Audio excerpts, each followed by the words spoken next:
नमस्कार दोस्तों, भारतीय इतिहास के दूसरे वीडियो लेक्चर में आपका हार्दिक स्वागत है। इससे पहले वाले वीडियो लेक्चर में हमने पढ़ा था कि इतिहास को किस तरह से विभाजित किया गया है।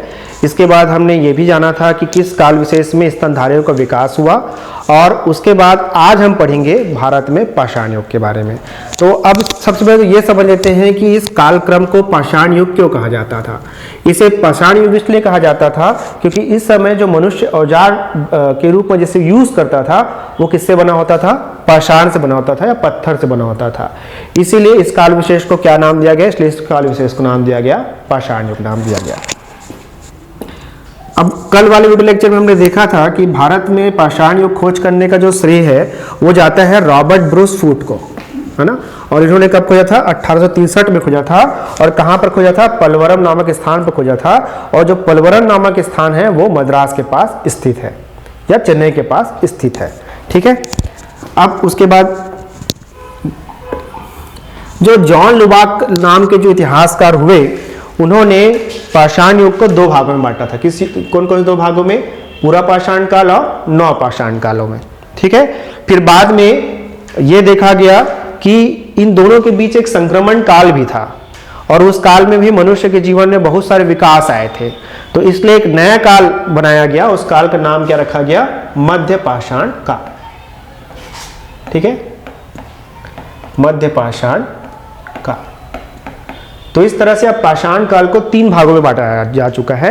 पहला है पूरा पाषाण काल, दूसरा है मध्य पाषाण काल, और तीसरा है नव पाषाण काल।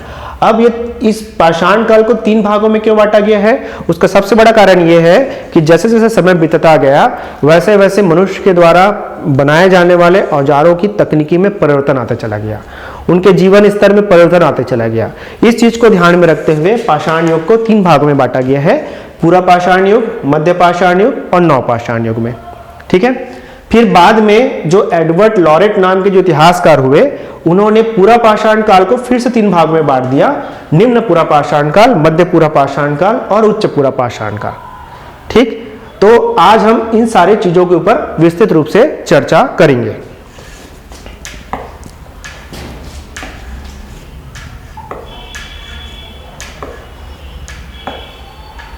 तो ये पूरा पाषाण काल को हमने पहले देखा था, तीन भागों में बांटा था, निम्न पूरा पाषाण काल, मध्य पूरा पाषाण काल और उच्च पूरा पाषाण काल।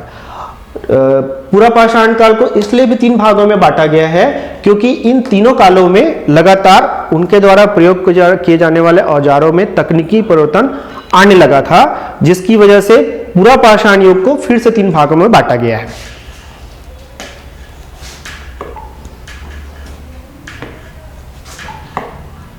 ये देख लेते हैं, निम्न पूरा पाषाण काल में मनुष्य जो है इस तरह का औजार यूज करता था, और ये जो औजार थे ये बने हुए थे क्वार्टजाइट पत्थर से। इसीलिए इस काल विशेष को निम्न पूरा पाषाण काल नाम दिया गया, क्योंकि मनुष्य इस समय इस तरह के हथियारों का या औजारों का प्रयोग अपने जीवन को सरल बनाने के लिए करता था, ठीक है। और किससे बना होता था, ये बना होता था क्वार्टजाइट से बना होता था। और ये निम्न पूरा पाषाण काल की संस्कृति को दो भागों में बांटते हैं, एक तो चॉपर चॉपिंग संस्कृति और दूसरा हैंड एक्स संस्कृति। तो जो चॉपर चॉपिंग संस्कृति है वो आपको दिखाई देगा प्रायद्वीपीय भारत में, है ना, और जो हैंड एक्स संस्कृति है वो आपको दिखाई देगा साउथ इंडिया में, ठीक है। इससे क्वेश्चन पूछा जाता है कि निम्न पूरा पाषाण काल में दो कौन सी संस्कृतियां हुई, तो उसका आंसर होगा चॉपर चॉपिंग संस्कृति और हैंड एक्स संस्कृति। तो हैंड एक्स संस्कृति के जो अवशेष हैं वो दक्षिण भारत में प्राप्त किए गए हैं। तो यहाँ पर हमारे लिए जानने वाली कौन कौन सी बात है, हमारे लिए जानने वाली बात यह है कि इस समय का जो मनुष्य था वो क्वार्टजाइट पत्थर से बने हुए औजारों का प्रयोग करता था, और ये बहुत ज्यादा विकसित या सोफिस्टिकेटेड प्रवृत्ति के नहीं थे, क्योंकि उस समय तक मनुष्य का दिमाग का विकास उतना ज्यादा नहीं हुआ था कि औजारों को बहुत सोफिस्टिकेटेड तरीके से या परिवर्धित या विकसित तरीके से बना सके। उसके बाद फिर से समय बीता, और समय बीतने के बाद फिर से इनके औजारों की प्रकृति में परिवर्तन आया। अब मध्य पूरा पाषाण काल पहुंच गए। तो मध्य पूरा पाषाण काल में क्या हुआ कि जो निम्न पूरा पाषाण काल के जो इस तरह से हथियार औजार वो प्रयोग करते थे, इस तरह के जो औजार प्रयोग करते थे, अब वो सोफिस्टिकेटेड हो गए और ज़्यादा विकसित हो गए। अब देख, आप मैप में भी, इसमें इमेज में भी देख सकते हैं कि किस तरह से इनके जो हथियार थे वो विकसित स्वरूप प्राप्त कर चुके हैं। इनका जो आकार है वो भी क्या हो चुका है, कम हो चुका है। है ना, छोटे हो चुके हैं इसके आकार।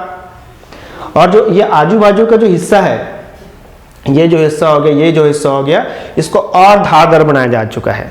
इसलिए इस संस्कृति को या इस काल विशेष को क्या कहा जाता है? फलक संस्कृति कहा जाता है। फिर से याद रखेंगे, निम्न पुरा पाषाण काल में दो संस्कृति, एक चॉपर चापिंग संस्कृति और दूसरा हैंड एक्स संस्कृति।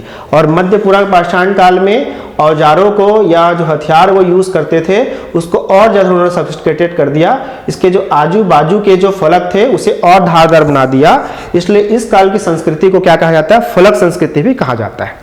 ठीक, उसके बाद इनके जीवन में फिर से परिवर्तन आता है और इनके हथियार और अच्छे होने लग जाते हैं। ये देखिएगा, इनके हथियार और अच्छे हो गए। और साथ में सबसे अच्छी बात यह हुई इनके जीवन में कि ये पत्थरों के साथ साथ हड्डियों से भी औजार बनाने लग गए, है ना। तो इसलिए इस काल विशेष को हमने क्या नाम दिया? उच्च पुरा पाषाण काल नाम दिया।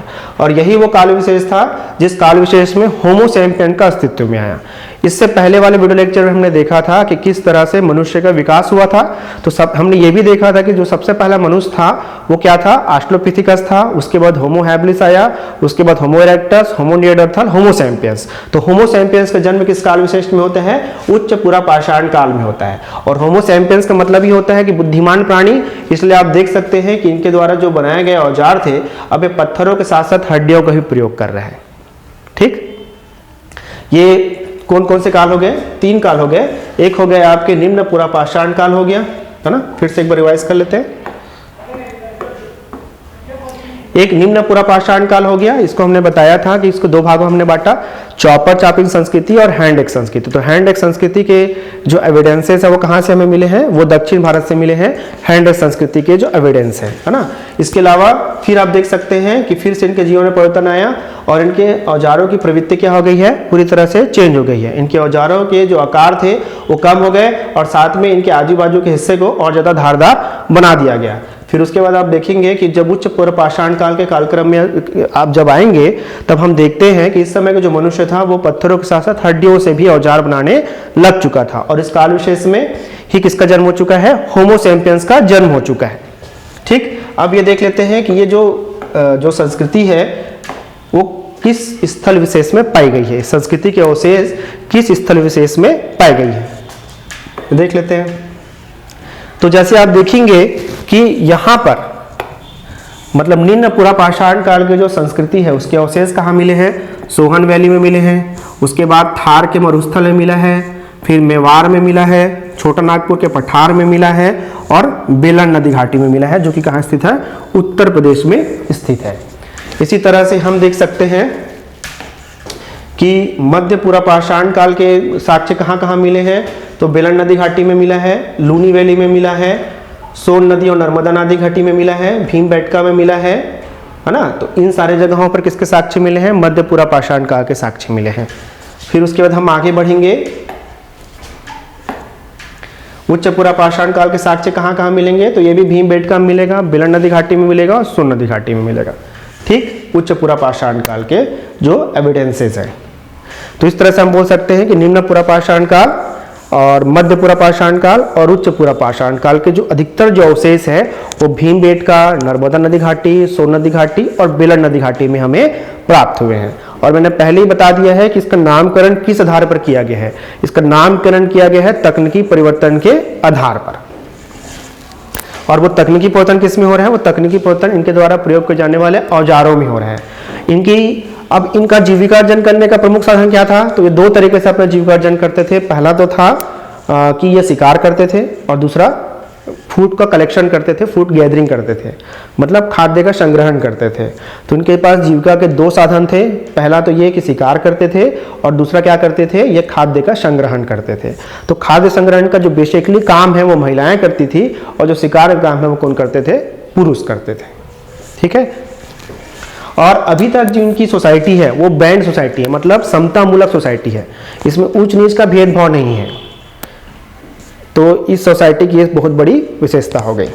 और महिलाओं की स्थिति काफ़ी अच्छी है, ऐसा माना जा सकता है, क्योंकि उस समय जो महिलाएं थी वो पुरुषों के बराबर काम करते थे। इनके मध्य में एक सह विभाजन नहीं पाया जाता है। जो पुरुष जो है वो शिकार कर रहा है और महिलाएं क्या कर रही हैं? खाद्य का संग्रहण कर रही हैं। अब इनके जीवन में सबसे बड़ा परिवर्तन कब आता है? मध्य पाषाण काल में आता है। अब इसका नाम हमने मध्य पाषाण काल क्यों रखा या अलग से एक सेक्शन क्यों बनाया, तो उसका कारण फिर से वही होगा कि तकनीकी परिवर्तन, मतलब इनके द्वारा प्रयोग किए जाने वाले औजारों के प्रवृत्ति में या प्रकृति में क्या हो चुका है, चेंजेस आ चुका है। इसलिए उसके आधार पर हम इस काल को क्या नाम देंगे, उसके आधार पर इस काल को नाम देंगे हम मध्य पाषाण काल का नाम देंगे। ठीक है। अब सबसे महत्वपूर्ण चीज जो मध्य पाषाण काल में हुई है वो ये हुई है कि अब जो मनुष्य है वो पशुपालन प्रारंभ कर चुका है। अभी तक वो क्या कर रहा था, जंगलों में भटकता था और जंगलों में भटक कर वो क्या करता था कि शिकार करता था और खाद्य का संग्रहण करता था, है ना। लेकिन अब उनके जीवन में पशुपालन नामक एक नया चीज जुड़ चुका है। इसके साक्ष्य कहां से मिलते हैं, तो इसके साक्ष्य हमें बागोर से और आदमगढ़ से, दो जगहों से हमें प्राप्त होते हैं, है ना। इस समय के जो हथियार हैं उसको देख लेंगे, पहले इसको देख लेते हैं। पशुपालन प्रारंभ हो चुके हैं। इसके जो एविडेंसेस है वो हमें मिलेगा बागोर से, जो कि राजस्थान में स्थित है, राजस्थान में है, और आदमगढ़ जो कि मध्य प्रदेश में है।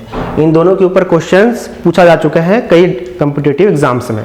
तो मध्य पाषाण काल की सबसे प्रमुख विशेषता क्या थी कि अब इन्होंने पशुपालन प्रारंभ कर दिया है। अभी तक ये क्या करते थे, केवल दो प्रमुख काम करते थे, शिकार करते थे और क्या करते थे, खाद्य का संग्रहण करते थे। लेकिन मध्य पाषाण काल में इनका जीवन में एक नया चीज जुड़ा और वो उसका नाम क्या था, पशुपालन। तो अब ये क्या करने लग गए हैं, पशुपालन करने लग गए हैं। कौन पशुपालन कर रहे हैं, उस समय का जो मनुष्य है।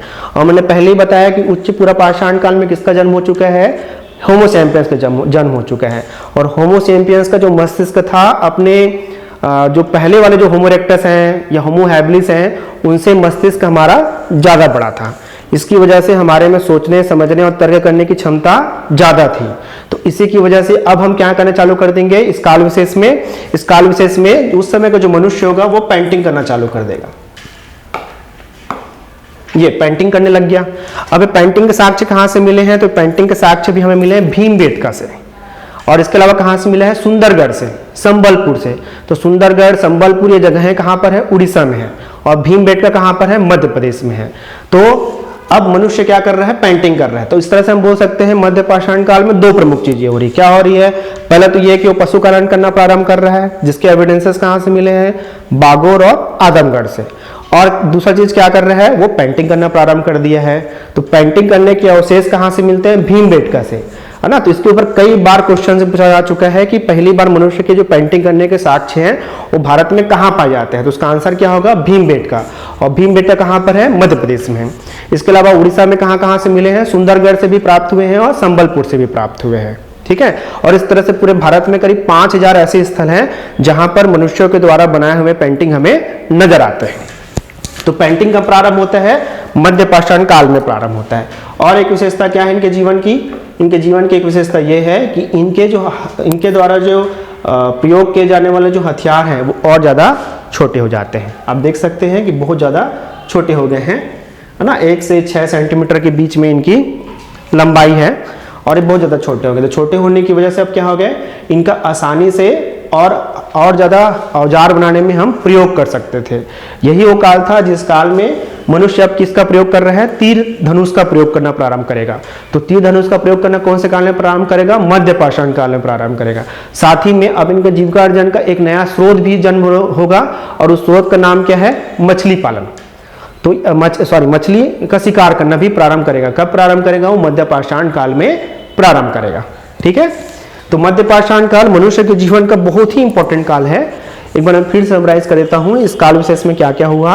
पहला तो ये हुआ कि मनुष्य ने पशुपालन करना प्रारंभ किया, दूसरा उसने पेंटिंग करना प्रारंभ किया, और तीसरा उन्होंने माइक्रोलिथ्स या सूक्ष्म पाषाण से बने हुए औजारों का प्रयोग करना प्रारंभ किया। और इन औजारों का प्रयोग करके वो क्या कर रहे हैं, तीर धनुष बना रहे हैं, साथ में मछली पकड़ने के लिए भी जो प्रमुख चीज यूज किया जाता है वो भी अब निर्माण कर रहे हैं। कौन कर रहे हैं, उस समय का जो मनुष्य है, और उस समय के मनुष्य का नाम क्या था, होमो सैपियंस। अब इनके जीवन में फिर परिवर्तन आएगा। अब इनके जीवन में परिवर्तन आ रहा है, इनके जीवन में स्थायित्व आ जाएगा। तो जिस समय इनके जीवन में स्थायित्व आएगा उस काल विशेष को हम क्या कहेंगे, नवपाषाण काल कहेंगे। ठीक है, नवपाषाण काल कहेंगे। अब क्या प्रमुख चीज हो रहा है, क्यों स्थायित्व आ रहा है इनके जीवन में, क्योंकि नवपाषाण काल में ही अब वो क्या प्रारंभ कर रहे हैं, कृषि करना प्रारंभ कर रहे हैं। अभी तक वो दो तरीकों से जीविका अर्जन करता था, एक तो शिकार करता था और खाद्य संग्रहण करता था। फिर मध्य पाषाण काल में वो नया चीज प्रारंभ किया, वो क्या था, पशुपालन था। नवपाषाण काल में इनके जीवन में फिर से परिवर्तन आता है और क्या करना प्रारंभ करते हैं, कृषि करना प्रारंभ करते हैं। ठीक है, तो नवपाषाण काल मनुष्य के जीवन में बहुत बड़ा रोल प्ले करता है।